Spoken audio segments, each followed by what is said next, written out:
नमस्कार मित्रों, आपका स्वागत है फिर से आपके अपने चैनल वॉइस ऑफ फेरोज अर्थात प्राचीन मिस्र की भाषा में। आज से हम शुरू करेंगे सर्वनाम या प्रोनाउन। अभी तक के वीडियो में हमने देखा नाउन और एडजेक्टिव के प्रयोग देखे थे कि इस प्राचीन मिस्र की भाषा में इसका प्रयोग कैसे किया जाता है। तो आज के इस एपिसोड में हम सर्वनाम का एक प्रकार जो है वो है इंडिपेंडेंट प्रोनाउन अर्थात स्वतंत्र सर्वनाम। उसको देखते हैं कि इसको ये होता क्या है और इसका उपयोग कैसे किया जाता है। तो वीडियो में आगे बढ़ने से पहले अगर चैनल में नए हो तो चैनल को सब्सक्राइब करिए, लाइक करिए और शेयर करिए। तो चलते हैं आज के वीडियो की ओर।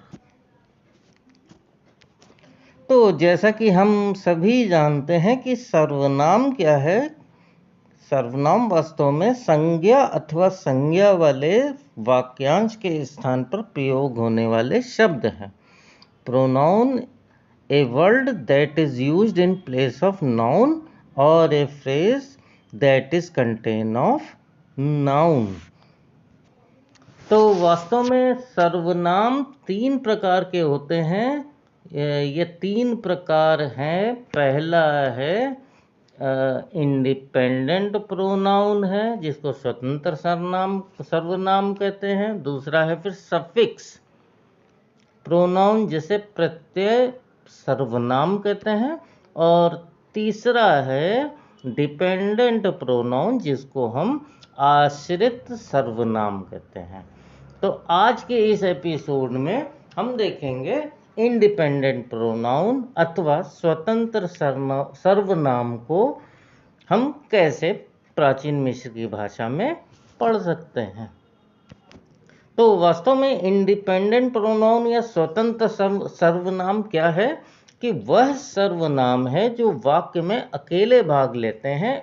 इसके अर्थ को पूरा करने के लिए किसी संज्ञा की आवश्यकता नहीं पड़ती है। Independent pronoun a pronoun that can stand alone, it doesn't require a noun to follow it to complete it meaning. तो वास्तव में जो इंडिपेंडेंट प्रोनाउन है इसमें कौन कौन से शब्द आते हैं इसको हम अंग्रेजी में अगर समझें तो बेहतर होगा। तो इसमें क्या आता है I, you, he, she, we, you और दे का प्रयोग किया जाता है।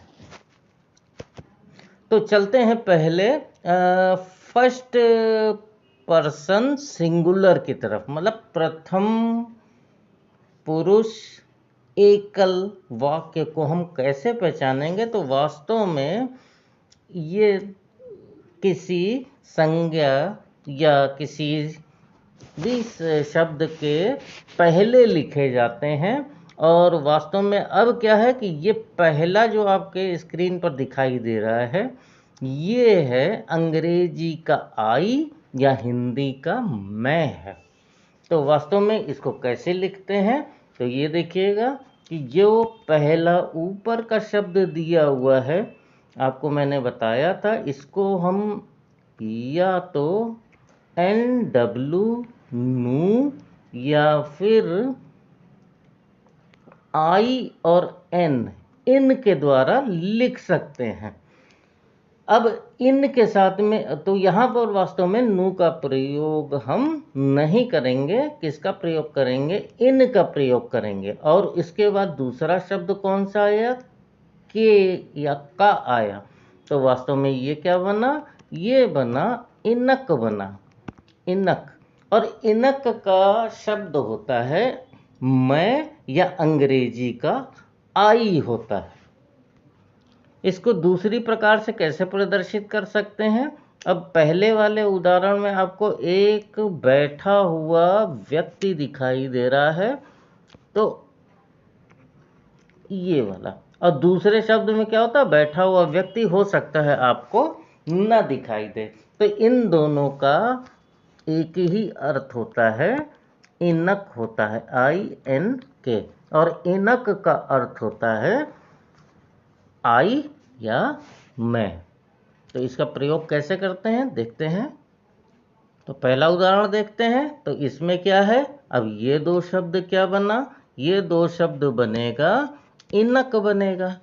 ये शब्द और ये शब्द क्या बनेगा, ये शब्द बनेगा इनक बनेगा। और ये मैं कई बार बता चुका हूँ, ये क्या बनेगा, नेचर बनेगा। और नेचर का अर्थ होता है ईश्वर, अथवा अंग्रेजी में कहें गॉड बनेगा। तो इनक का अर्थ हो गया आई या मैं, और नेचर का अर्थ हो गया ईश्वर हो गया। तो इसको हम कैसे लिख सकते हैं, आई एम गॉड, मैं ईश्वर हूँ, आई एम गॉड। अब देखिएगा जो प्रथम पुरुष या फर्स्ट पर्सन का, अब जो इसका प्लूरल बनेगा, बहुवचन बनेगा, वो क्या बनेगा, वो बनेगा, ये पहला अक्षर आपको दिख रहा है आई दिख रहा है, ये 2 बार एन दिख रहा है, और यहाँ पर 3 स्ट्रोक दिखाई दे रहे हैं। तो इसका मतलब है कि ये क्या है, बहुवचन है। और इसको कैसे लिखेंगे, INN, इनन लिखेंगे। और इनन का अर्थ होता है वी, हम, वी, अंग्रेजी का वी और हिंदी का हम। अब चलते हैं सेकंड पर्सन सिंगुलर, अर्थात द्वितीय पुरुष एकल की तरफ। तो सेकंड पर्सन सिंगुलर को हम प्रदर्शित करते हैं नेटक। ये शब्द बना पहला, न बना एन, ये बना टी और ये बना के, अर्थात ये क्या बना, ये बना नेटक। और नेटक का अर्थ होता है यू, तुम। और वास्तव में क्या होता है कि यू जो शब्द है वो पुल्लिंग और स्त्रीलिंग, मतलब मैस्कुलिन और फेमिनाइन के लिए कॉमन होता है। तो इसको समझने के लिए क्या करेंगे कि अगर नेटक लिखा होगा तो इसका मतलब यू होगा, लेकिन किसके लिए होगा, ये होगा मैस्कुलाइन के लिए होगा, मैस्कुलाइन सिंगुलर के लिए होगा, अर्थात द्वितीय व्यक्ति के लिए। लेकिन किसके लिए होगा, ये होगा पुल्लिंग के लिए होगा, स्त्रीलिंग के लिए नहीं होगा, पुल्लिंग के लिए होगा। तो देखते हैं इसका उपयोग कैसे है। तो यहाँ पर देखिएगा जो पहले 3 शब्द बनेंगे वो क्या बनेंगे, नेटक बनेंगे, जैसे मैंने अभी बताया था नेटक। और आगे क्या बनेगा, ये नेचर बनेगा, नेचर बनेगा। तो इसका अर्थ हुआ, इसको बोलेंगे नेटक, नेचर। इसका अनुवाद होगा यू आर गॉड या यू आर द गॉड। लेकिन अब ध्यान देने वाली बात है कि नेटक किसके लिए प्रयोग हो रहा है, नेटक प्रयोग हो रहा है यू, लेकिन वो कौन सा है, वो मैस्कुलिन है, मतलब कि किसी पुल्लिंग को संबोधित किया जा रहा है या कहा जा रहा है कि यू आर द गॉड। लेकिन यू कौन सा है, ये है पुल्लिंग है। अब अगला शब्द फिर क्या है, पहले क्या था, नेटक था, अब क्या आ जाएगा, एन टी, और ये क्या हो जाएगा, च हो जाएगा। तो ये बनेगा नेटच बनेगा, नेटच। अब नेटच का अर्थ भी बनेगा अंग्रेजी का यू बनेगा, लेकिन किसके लिए बनेगा, एक वचन स्त्री लिंग के लिए बनेगा। तो इसका उदाहरण देखते हैं, आगे समझ में आएगा।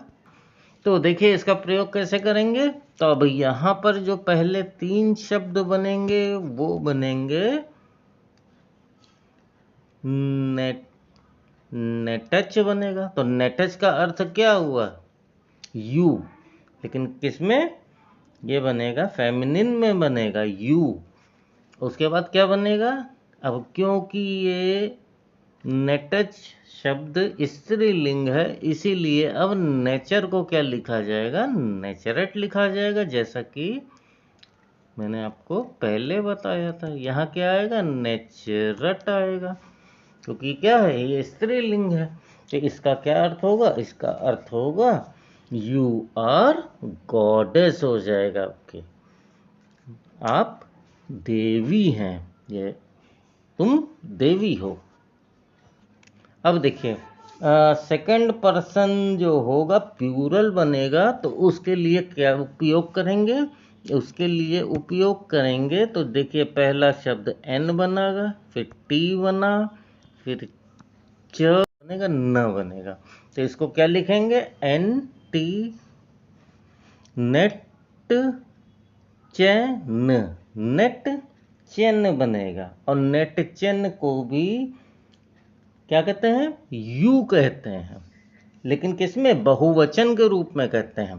तो इसमें क्या होता है, जो नेट चैन है ये कॉमन होता है स्त्रीलिंग के लिए भी और पुल्लिंग के लिए भी। तो देखिए इसका उपयोग कैसे करेंगे। अब जो पहला अक्षर बनेगा या पहला शब्द बनेगा वो बनेगा नेट चैन बनेगा, नेट चैन। और नेट चैन का अर्थ होगा यू। अब लेकिन ये जो नेट चैन है ये किस फॉर्म में है? ये प्लूरल या बहुवचन के फॉर्म में है।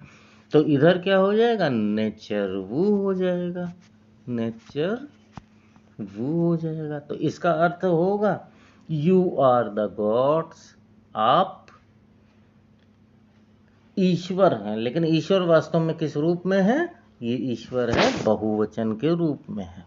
तो इसको कहेंगे नेट चैन, नेचर वू कहेंगे। अब आगे देखते हैं, जो थर्ड पर्सन होता है सिंगुलर का, उसको किससे प्रदर्शित करते हैं? पुल्लिंग के लिए ही से और स्त्रीलिंग के लिए शी से प्रदर्शित करते हैं। तो जो पहला शब्द बनेगा ये शब्द बनेगा नेटफ बनेगा, क्योंकि पहला अक्षर एन है, फिर टी है और फिर एफ है। तो ये क्या बनेगा? नेटफ बनेगा। और नेटफ का अर्थ होता है ही होता है, अंग्रेजी का ही होता है।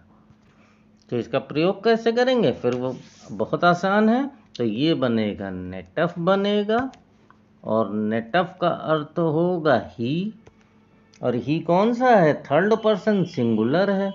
नेटफ नेचर है, नेटफ नेचर है।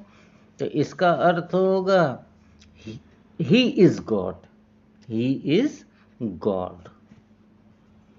अब अगर थर्ड पर्सन किस रूप में है? स्त्रीलिंग के रूप में है, तो क्या कहेंगे? उसको शी कहेंगे। और इसको लिखेंगे नेटस कहेंगे, क्योंकि ये पहला शब्द एन बनेगा, ये टी बनेगा और ये एस बनेगा। तो नेटस, और नेटस को क्या कहा जाता है? शी कहा जाता है, इंग्लिश का शी कहा जाता है। तो देखिए क्या बनेगा, इसको समझते हैं। तो ये बनेगा नेटस बनेगा, नेटस। नेटस का अर्थ हो गया शी हो गया। और क्योंकि शी किस रूप में है? स्त्रीलिंग के रूप में है, इसीलिए यहाँ पर क्या हो जाएगा? अब नेचरेट हो जाएगा, नेचरेट। और नेचरेट का अर्थ होता है देवी या गॉडेस। तो इसका अर्थ होगा शी इज गॉडेस। अब इसी प्रकार से जो थर्ड पर्सन का प्लूरल होगा वो कहलाएगा दे, कहलाएगा THEY दे। और दे जो शब्द है वास्तव में वो स्त्रीलिंग पुल्लिंग के लिए कॉमन है, इसमें हम भेद नहीं कर सकते हैं। तो अब दे को लिखने के लिए किस शब्द का प्रयोग किया जाता है? तो इसका प्रयोग किया जाता है NTSN, नेटसन का प्रयोग किया जाता है। और यहाँ पर आप 3 स्ट्रोक देख रहे हैं, तो इसका मतलब क्या है? ये बहुवचन के रूप में है नेटसन, और नेटसन का अर्थ होता है दे, या हिंदी में जिसको कहते हैं वे कहते हैं। तो इसका प्रयोग कैसे होगा? अब इसका अर्थ बनेगा नेटसन, नेटसन नेचर वू, नेचर वू होगा। अब नेचरवु का अर्थ है, मतलब ये फिर प्लूरल फॉर्म में है, तो इसको अंग्रेजी में साधारण शब्दों में कह सकते हैं they are gods, they are God's.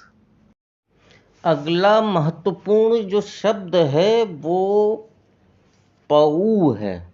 देखिए ये पहला शब्द पी बनेगा और दूसरा शब्द डब्लू बनेगा, तो इसे कहेंगे पऊ कहेंगे या पू कहेंगे, पी यू भी कह सकते हैं।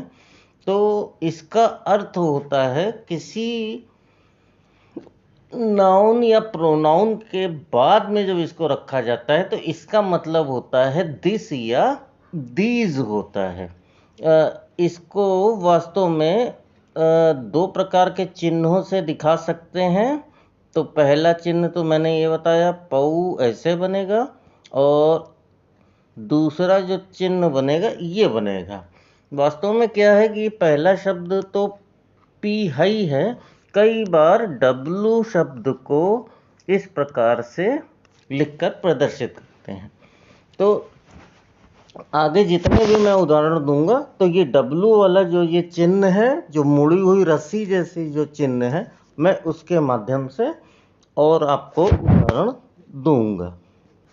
तो पहले उदाहरण में देखिएगा कि ये शब्द आखिरी में क्या आया है, तो ये पऊ आया या पू आया, जो भी है, क्योंकि ऊ डब्लू शब्द को यू और ओ के स्थान पर लिखा जाता है। खैर, उसके पहले देखिएगा ये दिया हुआ है, इसको याद होगा मैंने फेरो के नाम में बताया था, इसको कहते हैं बईट कहते हैं, ब और ई है, और साथ में क्या है, ये टी है, तो क्या हो जाएगा, ये बईट हो जाएगा। अब पऊ का शब्द मैंने बताया था दिस या दीज होगा, लेकिन यहाँ पर क्या है कि बईट का शब्द है बी, मक्खी, तो मक्खी के साथ में क्या हो जाएगा, दिस नहीं होगा, इट होगा, तो पऊ का अर्थ हो जाएगा इट हो जाएगा। तो इसका अर्थ होगा इट वॉज ए बी, यह मक्खी थी।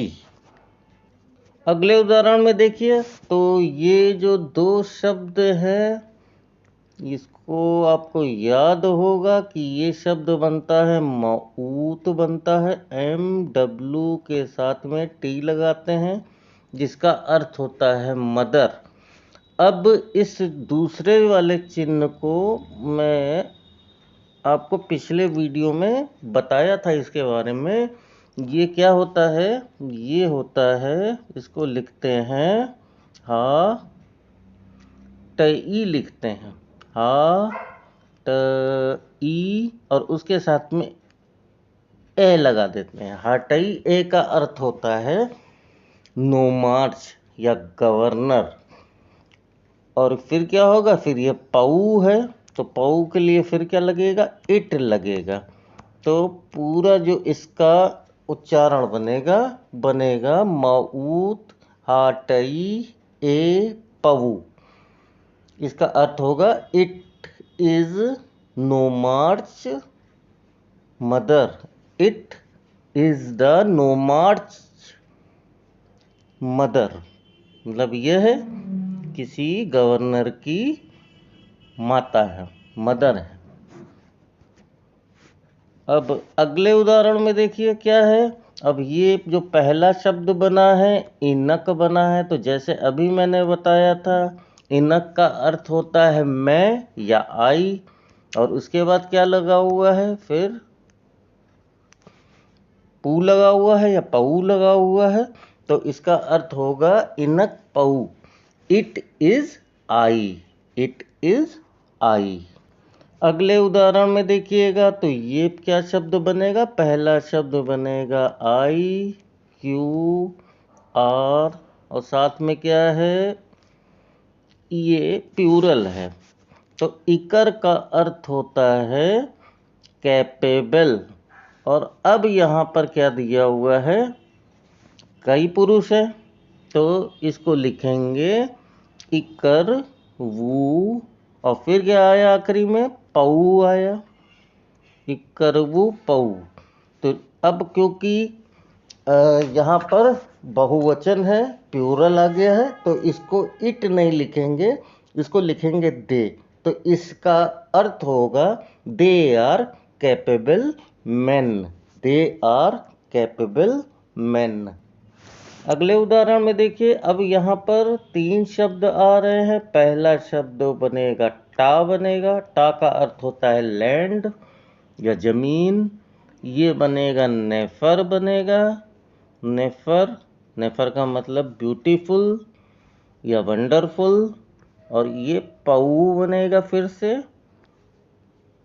तो इसको लिखेंगे, इसको प्रोनाउंस जो इसका ट्रांसलेशन होगा, इसको इट होगा, तो इसको लिख सकते हैं टा नेफर पऊ।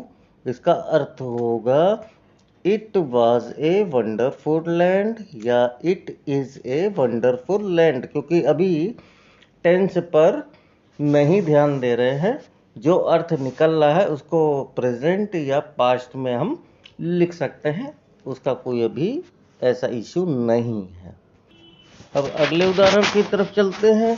तो पहला शब्द जो बनेगा वो बनेगा एह, बनेगा एह, बनेगा। एह का अर्थ होता है पैलेस। फिर उसके बाद में यहाँ पर पऊ आया, PW। अब ये क्या आएगा, ये N के साथ में आई आएगा, ऑफ, नेब। अब ये नीचे का जो चिन्ह बनेगा नेब बनेगा। नेब का अर्थ होता है लॉर्ड, ईश्वर। अब यहाँ पर जैसे पिछले बार टा का चिन्ह एक था, अब की बार क्या हुआ है, टा का चिन्ह 2 बार आया है, तो ये क्या हो जाएगा, टा वुई।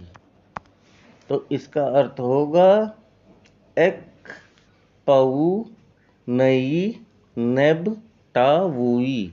तो इसको लिखा जाएगा it was the palace of the lord of 2 lands. It was the palace of the lord of 2 land. अब अगले उदाहरण में देखिएगा कि अगर 2 संज्ञाओं के बीच में पऊ आता है तब क्या होगा। तो मान लीजिए कि पहला जो शब्द बना वो बना, मान लीजिए ए है, और दूसरा क्या है, दूसरा बी है, और बीच में क्या है, इसके बीच में आप देख रहे हैं पऊ है।